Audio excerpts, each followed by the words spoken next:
Calls का sting भी play out कर दीजिए।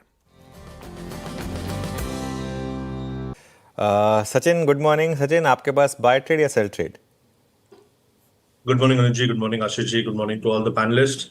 मैक्स हेल्थ केयर में मुझे लग रहा है काफी कॉन्फिडेंट ब्रेकआउट हुआ है। वीकली चार्ट्स, डेली चार्ट्स दोनों पे कंटिन्यूएशन पैटर्न्स है। स्पेशली जिस तरीके से पिछला हफ्ता था उसमें इसने आउट परफॉर्मेंस रिटेन की है। एंड जिस तरीके से डेटा है 1220 से लेके 1200 के आसपास से काफी फर्म रेजिस्टेंस था जो इसने कॉन्फिडेंटली वीकली बेसिस पे पार कर दिया है। तो मुझे लग रहा है मोमेंटम यहाँ पर ऑनगोइंग है, वो कंटिन्यूड रहना चाहिए। ओवरऑल एक्सपेक्टेशन है कि 1285 के आसपास का एक स्विंग रजिस्टर होगा। स्टॉप लॉस आपको 1210 पे लगाना है ऑन क्लोजिंग बेसिस एंड खरीदारी करनी है मैक्स हेल्थ केयर के फ्यूचर्स में। Okay, max health care Sachin को आ रहा है पसंद। खबरों का तड़का थोड़ा सा गड़बड़ाता हुआ, ऐसे में सचिन प्लेस्ड कैसे है सन फार्मास्यूटिकल का काउंटर? आप इन सब डेवलपमेंट्स को देखते हुए, प्लेसमेंट को देखते हुए क्या कॉल लोगे स्टॉक पे? आशीष जी, काफी क्रिटिकल जंक्शन पे है। इनफैक्ट 1700-1720 के आसपास काफी डिस्ट्रीब्यूशन भी नजर आया है। इमीडिएट बेसिस पे अगर हम इसका वीकली चार्ट देखें तो पिछले 4 हफ्तों से लगातार इसने अटेम्प्ट्स किए हैं 1700 लेवल को निकालने के लिए, बट ये सारे अटेम्प्ट्स थोड़े से फेल होते हुए नजर आए। तो ओवरऑल मुझे लग रहा है स्टॉक में थोड़ी सी वीकनेस है। जिस तरीके से ऑप्शंस डेटा भी है 1680 का एक काफी क्रिटिकल बेस है। अगर ये वायलेट हो जाता है तो एक काफी बड़ा ड्रॉप स्टॉक में नजर आना चाहिए। तो मुझे लग रहा है यहाँ पर अगर किसी की एग्जिस्टिंग शॉर्ट पोजीशन है तो रिटेन करने की सलाह होगी। एक क्लियर कट स्टॉप लॉस होगा 1720 का। जब तक ये particular level on a closing basis breach नहीं होता तब तक मुझे लग रहा है रिवाइवल के चांसेस बहुत कम है। एंड नीचे जिस तरीके से डेटा प्लेस्ड है 1600 तक की डाउनसाइड यहाँ पर एक्सपेक्टेड होगी। सो यहाँ पर शॉर्ट पोजीशंस रिटेन करने की सलाह होगी। 1601 रिव्यूजन हो सकता है। ठीक बात है। ये हो गई सन फार्मा। आज का स्टॉक इन फोकस कर लीजिए, ये आपकी स्क्रीन पे। चलिए अब सचिन के पास चला जाए। सचिन, क्या पिक किया आपने? मनोज जी, डिफेंस स्पेस मुझे लग रहा है थोड़ा सा कंसिस्टेंट रहा है। वहां पर एचएएल में काफी मल्टीपल अटेम्प्ट्स हुए हैं 5150 को निकालने के लिए, बट थोड़े से फेलियर्स भी नजर आए थे। जिस तरीके से आज ओपनिंग हुई है मुझे लग रहा है वापस एक अटेम्प्ट हो सकता है 5150 के लेवल को रिविजिट करने का। तो यहाँ पर लॉन्ग पोजीशंस बनाने की सलाह होगी। एचएएल के फ्यूचर्स में एक ओपन लो इसने एग्जिबिट किया है 5046 पे। तो स्टॉप लॉस आप 5040 पे लगाए। खरीदारी करने की सलाह होगी। 5150 फर्स्ट टारगेट होगा। अगर ये वायलेट हो जाता है, ब्रीच हो जाता है ऑन द हायर साइड, तो लगभग 5230 तक की एक रैली बन सकती है। चलिए, तो ये बात हो गई एचएएल की सचिन की तरफ से। इस बीच सचिन जी के पास एक ट्रेड है, पहले उसको विजिट करते हैं। सचिन जी, क्या पिक कर रहे हैं आप? वीरेंद्र जी, यहाँ पर एसआरएफ फ्राइडे का हाई निकालने की कोशिश कर रहा है। तो मुझे लग रहा है यहाँ पर एसआरएफ में जिस तरीके से एक ओपनिंग हुई है 3100 के ऊपर, एक ओपन लो इसने दिया है 3108 के आसपास। तो स्टॉप लॉस लगाए 3108 पे एंड खरीदारी करने की सलाह होगी एसआरएफ के फ्यूचर्स में 3185 के टारगेट के लिए। डिस्क्लोजर होगा कि हमने हमारे क्लाइंट्स को भी ये रिकमेंडेशन दी है। ओके, एसआरएफ ये हो गया एक बाय की तरफ।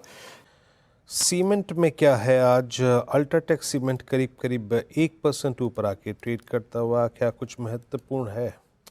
एक बार अल्ट्राटेक सीमेंट लेके आइएगा। ये बहुत ही अच्छे से रीड किया हुआ स्टॉक है सचिन जी का।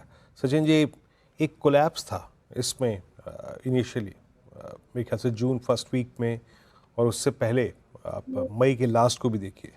बट अपनी लॉस्ट ट्रजेक्ट्री को, वो जो 11600 की 500 की, उसको रीगेन करने के एफर्ट्स कर रहा है। अल्ट्राटेक सीमेंट को कैसे आपने हाल फिलहाल की रीडिंग में प्लेस किया है? आपका व्यू इस वक्त 103 रुपये ऊपर। विष्णु जी, यहाँ पर स्टॉक अपने 50 वीक एक्सपोनेंशियल मूविंग एवरेज को काफी अच्छी तरह सपोर्ट या रिस्पेक्ट दे रहा है। एंड उसी के आसपास एक सपोर्ट बेस बना है 11120 के आसपास वो लेवल प्लेस्ड है। तो आई थिंक जब तक ये पर्टिकुलर लेवल ब्रीच नहीं होती, लोअर साइड मुझे लग रहा है कैप्ड है। And on the higher side एक अच्छा कंसोलिडेशन यहाँ पर एग्जिबिट हुआ है। 12000 का इमीडिएट हर्डल है। तो आई थिंक इसी पर्टिकुलर रेंज में थोड़ी सी और ऑस्किलेशन हो सकती है। फिलहाल जिस तरीके से डेटा है सिंस हम रेंज के लोअर एंड पे है, तो मुझे लग रहा है यहाँ पर थोड़े से लॉन्ग पोजीशंस ही ट्राई करनी चाहिए। स्टॉप लॉस आपको क्लोजिंग बेसिस पे 11220 पे लगाना चाहिए। एंड हो सकता है कि अगर मार्केट में थोड़ी सी भी रिकवरी हो जाती है तो स्टॉक वापस अपने 200 डे एक्सपोनेंशियल मूविंग एवरेज को रिविजिट करेगा ऑन द हायर साइड। तो यहाँ पर 11,600 से लेके 12,000 के दो लक्ष्य के लिए लॉन्ग पोजीशंस बनाने की सलाह होगी 11,220 के स्टॉप लॉस के साथ। चलिए सचिन जी, आपने क्या पिक किया? अनुज जी, मुझे आईटी स्टॉक्स थोड़े से स्टेबल लग रहे हैं। वहां पर मुझे लग रहा है टीसीएस में जिस तरीके से फ्राइडे के हाई को निकाल दिया है तो यहाँ पर रिकवरी में इसका कंट्रीब्यूशन सिग्निफिकेंट होगा। एंड उसी स्पेस में मुझे लग रहा है टीसीएस में ऑलमोस्ट एक 3550 3560 तक की हेडरूम नजर आ रही है। तो यहाँ पर लॉन्ग पोजीशंस बनाने की सलाह होगी। टीसीएस के फ्यूचर्स में स्टॉप लॉस आपको 3450 पे लगाना है एंड खरीदारी करनी है। इंट्राडे के लिहाज से एक्सपेक्टेशन होगी कि 3560 का लेवल वापस रिविजिट हो। ओके, टीसीएस जून फ्यूचर्स अच्छा करते हुए डे हाई पर आके ट्रेड करते हुए। एक बार मजगांव डॉक देखते हैं। मजगांव डॉक देखिए एक बार जरा। सचिन एक बार चार्ट देखिए इसका। काफ़ी डिफेंस स्टॉक्स में सबसे वीक स्टॉक्स में से एक है ये। इस पर कोई व्यू बैठ रहा है क्या? अनुज जी, वीकनेस है। इनफैक्ट एक काफी इंपॉर्टेंट सपोर्ट है 3100 के आसपास। अगर ये ब्रीच हो जाता है तो और भी थोड़ी सी लंबी गिरावट आ सकती है काउंटर में।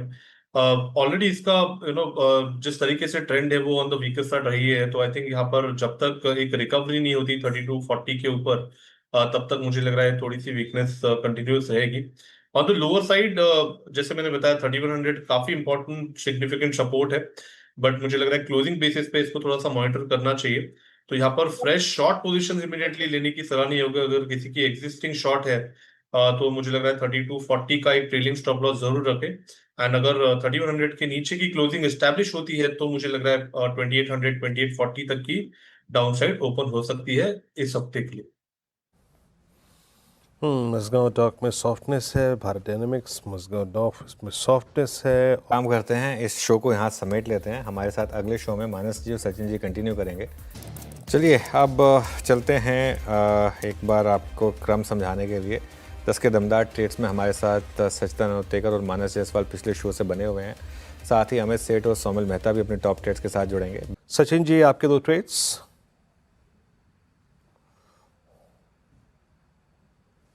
यहाँ पर मुझे लग रहा है आईटी स्टॉक्स में थोड़ी सी स्टेबिलिटी है। वहां पर मुझे लग रहा है एलटीआई माइंडट्री में एक अच्छा कंसोलिडेशन हुआ है।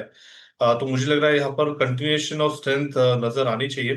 पोजिशनली अगर ये ब्रेकआउट एस्टैब्लिश हो जाता है 5450 के ऊपर का तो मुझे लग रहा है 5700 तक की रैली बन सकती है। तो यहाँ पर पोजिशन लॉन्ग्स एस्टैब्लिश करने की सलाह होगी। स्टॉप लॉस आपको 5370 पे लगाना है और क्लोजिंग बेसिस एंड खरीदारी करनी है एलटीआई माइंडट्री के फ्यूचर्स में। जो सेकंड स्टॉक है वो हमने पहले शो में भी डिस्कस किया था, अल्ट्राटेक सीमेंट का। मुझे लग रहा है स्ट्रक्चर काफी इंटरेस्टिंग है। एक अच्छा कंसोलिडेशन बैंड यहाँ पर एग्जिबिट हुआ है 11,200 ऑन द लोअर साइड एक अच्छा बेस है एंड 11,500 550 एक रेजिस्टेंस है। तो आई थिंक इसी पर्टिकुलर रेंज में और थोड़ा सा समय निकाल सकता है काउंटर। तो इसीलिए खरीदारी करने की सलाह होगी अल्ट्राटेक के फ्यूचर्स में। स्टॉप लॉस आपको 11,220 पे लगाना है on closing basis and positions को रिव्यू करना है 11,560 का। ओके, चलिए ये सचिन जी के पिक्स। याद रखिएगा इस वक्त हम एग्जैक्टली स्ट्राइक कर रहे हैं 20 डे मार्क को। एक बार फर्स्ट कोलैप्स था, देन हमने पुट राइटर्स के पहले जोन को रिस्पेक्ट दी। हमने शुक्रवार की कैंडल के हाईएस्ट क्लस्टर को रिस्पेक्ट दी। ये 40 पॉइंट बहुत महत्वपूर्ण है टुवर्ड्स 840 850।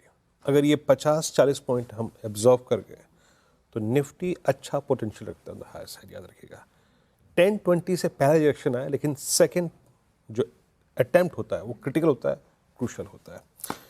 खैर चलिए भी काम करते हैं। यहाँ से जो कमान है वो श्रेया और कंचन के हाथों में दे जाते हैं। और आपका कोई प्रश्न हो ज़रूर पूछिएगा ट्रेडर्स हॉटलाइन में। श्रेया जी